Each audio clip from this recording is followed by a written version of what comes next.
आमदार धीरज लिंगारेजी आरमोरी विधानसभा क्षेत्राचे जे 9 शिक्षकी पेशामध्ये असलेले अशा विधानसभेचे आमदार आणि पदवीधर आमदार हे सातत्याने शिक्षकांच्या मागण्या लावून धरतात, सभागृहामध्ये गदारोळ करतात, म्हणून ते सभागृह बंद करायचं केलं पाहिजे अशा पद्धतीची भावना त्यांनी व्यक्त केली। याच्यावर मी विधान परिषद मध्ये उठून त्यांना म्हटलं की हे विधानमंडळ प्रशांत बंबच्या बापाचं नाही आहे, हे त्याच्या बापाचं नाही आहे। आम्ही आजही आपल्या शब्दावर कायम आहे। ज्या डॉक्टर बाबासाहेब आंबेडकरांनी या देशाची राज्यघटना बनवली ते बाबासाहेब आंबेडकर 1926 ते 1937 हे 9 वर्ष त्यांनी त्या विधान परिषदचे सदस्य होते आणि त्यांनी अनेक चांगले बिल त्या ठिकाणी पारित केले। म्हणून प्रशांत बंबासारखे आमदार हे काही बोलतील याला आम्ही खत पाणी घालणार नाही, ते त्याच्या बापाचे नव्हे, ते त्याच्या बापाचे नव्हे। आणि म्हणून जेव्हा जेव्हा आम्हाला संधी मिळेल तेव्हा विधान परिषदच्या सभागृहामध्ये शिक्षकांची बाजू भक्कमपणे मांडण्याची ग्वाही पुन्हा एकदा तुमच्या संमतीने या ठिकाणी देतो मी। दुसरा एक प्रश्न या ठिकाणी उपस्थित केला की 14 ऑक्टोबर 2024 ला एकनाथ शिंदे साहेब राज्याचे मुख्यमंत्री असताना त्यांच्या सरकारनं एक त्या ठिकाणी जीआर काढला। त्या जीआर मध्ये राज्यातले जे कायम विनाअनुदानित होते, नंतर तो कायम हा शब्द काढला, मग विनाअनुदानित झाले आणि कालांतराने त्यांना अनुदानावर पात्र ठरवायचा एक जीआर काढला आणि त्या जीआर मध्ये हा सुद्धा उल्लेख आहे की त्या ठिकाणी या जीआर मध्ये येणाऱ्या राज्यातल्या सर्व प्रकारचे जे विनाअनुदानित शिक्षक होते त्यांना त्या ठिकाणी टप्प्याटप्प्याने अनुदानावर आणावं अशा पद्धतीचा जीआर आहे। आता वडबले साहेबांनी उल्लेख केला आणि मी परत उल्लेख करतो की आपल्या राज्यामध्ये एखाद्या सरकारनं काढलेला जीआर आणि त्या स्वतः सरकारनं त्याची अंमलबजावणी न करणे म्हणजे आपल्या जीआर सोबत प्रतारणा करणे अशा पद्धतीचा उल्लेख सुद्धा आम्ही केवळ इथे नाही सभागृहामध्ये सुद्धा केला। आणि म्हणून याची अंमलबजावणी झाली पाहिजे आणि राज्यातल्या जवळजवळ 60,000 पेक्षा अधिक या शिक्षक बांधवांना भगिनींना त्या ठिकाणी पुढचा टप्पा मिळाला पाहिजे, अनुदान मिळालं पाहिजे अशा पद्धतीची भूमिकेसाठी आपण सर्व या ठिकाणी राज्यातल्या दूरदराज सर्व जिल्ह्यात आलेले आहेत। आम्ही बिलकुल आपल्या सोबत आहे। परवा आम्ही सभागृहामध्ये सुद्धा एकनाथ शिंदे साहेब परत विधानसभेला जायला निघाले होते। मी स्वतः उभं राहून त्यांना विनंती केली की उपमुख्यमंत्री साहेब आपण कृपा करून बसा, या ठिकाणी पदवीधर मतदारसंघाच्या आमदारांच्या शिक्षक आमदारांच्या आपली भूमिका ऐकून घ्या। आणि 14 ऑक्टोबरच्या जीआरची त्यांना आठवण करून दिली। त्यांनी सांगितलं की आम्ही मुख्यमंत्री आणि दोन्ही उपमुख्यमंत्री आम्ही सकारात्मक आहे एवढंच ते बोलले। अनुदान प्रत्यक्षात कुठल्या तारखेपासून देणार याच्यावर त्यांनी कुठलंही भाष्य केलं नाही। आम्ही सर्व जे शिक्षक आमदार पदवीधर आमदार आपण 14 आमदारांचा उल्लेख केला, किती आमदार सहाय्य करतात मला माहित नाही, पण आम्ही 4 आमदार इथून गेल्यानंतर आम्ही जी हक्कभंगाची नोटीस ऑलरेडी तयार केलेली आहे आणि आम्ही इथून गेल्यावर हक्कभंगाच्या नोटीसवर आम्ही सही करणार आहे आणि त्या ठिकाणी शालेय शिक्षण मंत्री हे त्या हक्कभंगाच्या नोटीसच्या संदर्भामध्ये ते पात्र आहे आणि त्यांच्यावर हक्कभंगाची कारवाई का करण्यात येऊ नये अशा पद्धतीची नोटीस ती आम्ही बजावणार आहे।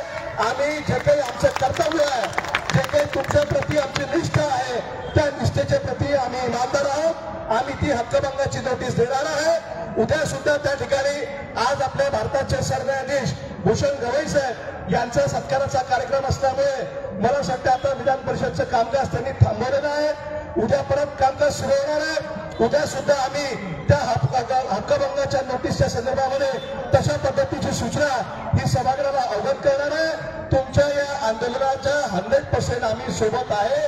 केवळ आज भाषण देऊन इथून जाणार नाही, उद्याही परत आम्ही मगाशी मुख्यमंत्री साहेब आमच्या सभागृहामध्ये आले होते, नंतर त्या ठिकाणी सभागृहामधून बाहेर निघाल्यावर ज्ञानेश्वर म्हात्रे असतील, सुधाकर अडवाले साहेब असतील, धीरज लिंगारेजी असतील, मी स्वतः आम्ही मुख्यमंत्री साहेबांना पुन्हा आठवण दिली की आज राज्यातले सर्व शिक्षक अनुदानाच्या प्रतीक्षेमध्ये आहेत, ते राज्यामध्ये दाखल झालेले आहेत, आपल्या राजधानीमध्ये दाखल झाले आहेत। यांच्या संदर्भामध्ये आपण निर्णय घ्यावा अशी आम्ही 2 मिनिटं त्यांना त्या ठिकाणी विचारणा केली।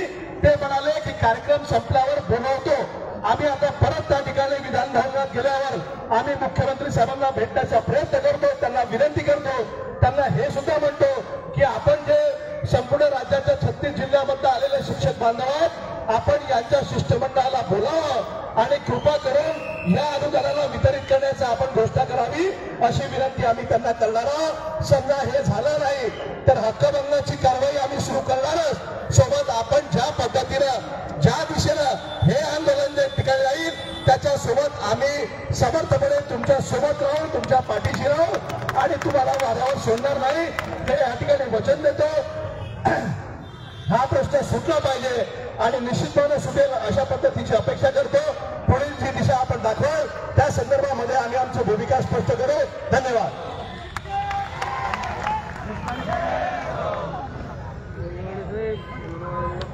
यानंतर मी अमरावती विभागाचे आमदार लिंगाडे साहेब यांना विनंती करतो की त्यांनी संबोधित करावं.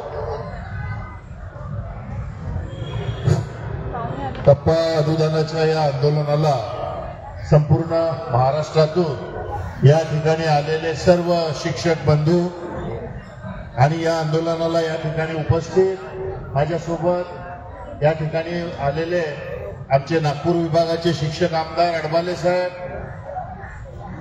पदवीधर नागपूर विभागाचे आमदार अभिजितजी वंजारी, विधानसभेचे आमचे सदस्य मसराम सर आणि उपस्थित सर्व या ठिकाणी बंधूंनो आणि भगिनींनो, आता या ठिकाणी अडबाले सर असतील, आमचे मित्र अभिजित वंजारी यांनी विस्तृतमध्ये जे विधान भवनामध्ये घडलेलं आहे ते आपल्या समोर या ठिकाणी मांडलेलं आहे.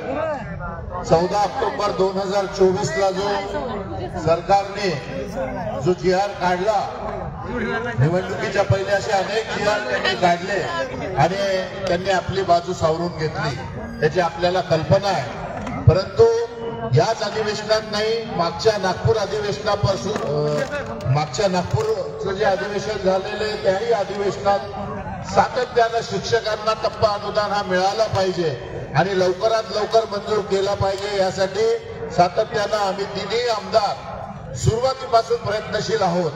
आपल्या माहितीसाठी ही जी फाईल जवळपास 1000 कोटी रुपयाची जी फाईल आहे ही फाईल लवकर मंजूर व्हावी यासाठी आम्ही प्रयत्नशील होतो आणि मागच्या अधिवेशनापासून आम्ही सातत्यानं मुख्यमंत्री असतील, उपमुख्यमंत्री असतील, सर्वांना आम्ही विनंती करत आहे की लवकरात लवकर आपण शिक्षकांचा वाटा हा दिला पाहिजे. परंतु शासनाचं म्हणणं आहे की त्यांच्याकडे पैसा नाही आहे. त्यांच्याकडे का पैसा नाही याचं कारण आपल्याला माहिती आहे. त्या आलेला सगळा पैसा हा आता सध्या लाडक्या बहिणीमध्येच खर्च करताय. आम्ही त्यांना म्हटलं थोडा तो पैसा थांबवा, आमच्या शिक्षक बंधूंना द्या. शिक्षक बंधू काय फक्त 800 कोटीची फाईल आहे, परंतु अद्यापपर्यंत त्यांचं फक्त ऐकून घेतात, कुठल्याही पद्धतीचं आश्वासन अजून द्यायला तयार नाही. आता 2 दिवसापूर्वी आम्ही हाऊसमध्ये मुख्यमंत्री आणि उपमुख्यमंत्र्यांना घेऊन विचारलं की या बाबतीमध्ये आपण काय निर्णय देणार, तर ते म्हणाले या टप्प्यामधला एखादा टप्पा आम्ही द्यायचा प्रयत्न करू. अशा पद्धतीचं एक आश्वासन त्या ठिकाणी त्यांनी दिलं. आम्ही त्यांना म्हटलं की काही खूप मोठी रक्कम नाहीये, अनेक दिवसापासून आपण शिक्षकांना सांगितलेलं आहे आणि आपण हे दिलं पाहिजे. आम्ही या गोष्टीमध्ये प्रयत्नशील आहे. आता अभिजित वंजारेंनी या ठिकाणी आपल्याला सांगितलंय की जर त्यांनी या 1-2 दिवसामध्ये हा निर्णय नाही घेतला तर उद्याच आम्ही या ठिकाणी हक्कभंग दाखल करणार आणि आम्ही सर्व दाखल उभं करावं लागेल. ऐका, हक्कभंगाची नोटीस आम्ही इथून गेल्यानंतर आमच्या सह्या होणार आणि ती दाखल उद्या सकाळी करावं लागणार आहे. कारण आपल्याला कल्पना आहे की आता हाऊसचं कामकाज जवळपास संपत येण्याची वेळ झालेली आहे. उद्या हा हक्कभंग विधान परिषदेमध्ये आम्ही हा दाखल करणार आणि लवकरात लवकर हा टप्पा आंदोलन आपल्या